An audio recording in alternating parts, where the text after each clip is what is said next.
Paano mo ilalarawan ng empowerment nang hindi nawawala ang pagiging totoo? Thank you for that wonderful question. Empowerment is not given. It is gained through confidence and self-belief.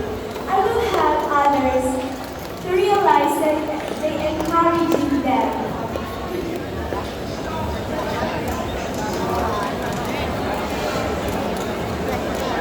Tunan.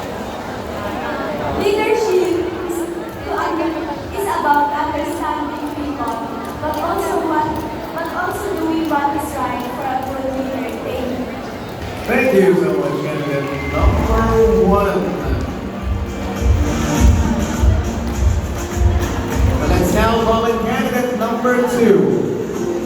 Okay, to our live audience, please let's not make any unnecessary noise while our candidates are answering the question, so that our five distinguished judges will be able to listen to their thoughts and answers clearly, okay? And actually, that's the best way for us to show our respect to our candidates.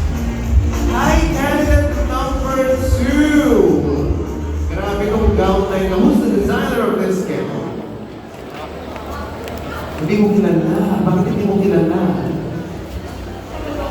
Taga-Gamu. Okay. Whoever you are, you know, ang ganda ng gown mo. Okay, so are you ready for your question?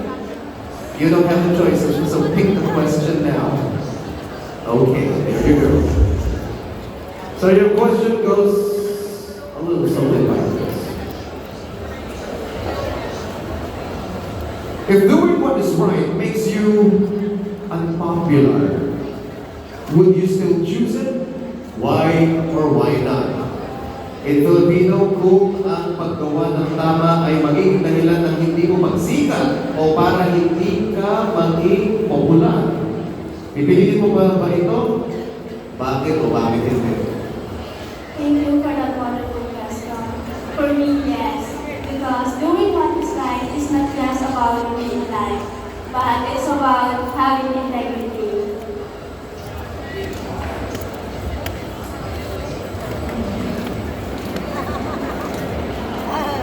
I believe true leadership is choosing courage over comfort.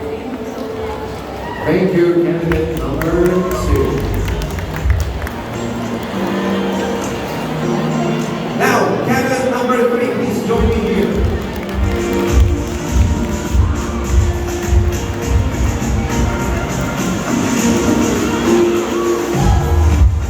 Okay, there she is. Candidate number three. Wearing a silver gown and a silver necklace.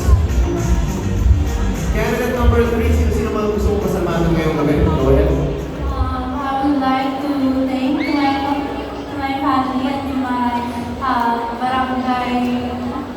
Barangay. Aking matatanungin talaga kung sino yung kung saan barangay ka galing.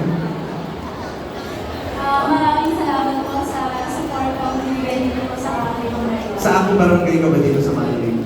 San Jose Norte, Costco, pero I'm representing San Jose Norte, Uno, and Bronx. Okay. So please pick your question. Sa akin na tinanong ko saan yung barangay. Saan na ako ulit? Okay. Are you ready for your question? No, I don't have a chance. Perfect. How do you feel right? Is this your first time to join Miss Dairy Queen? Yes, this is my first time joining. This is the repeat that I joined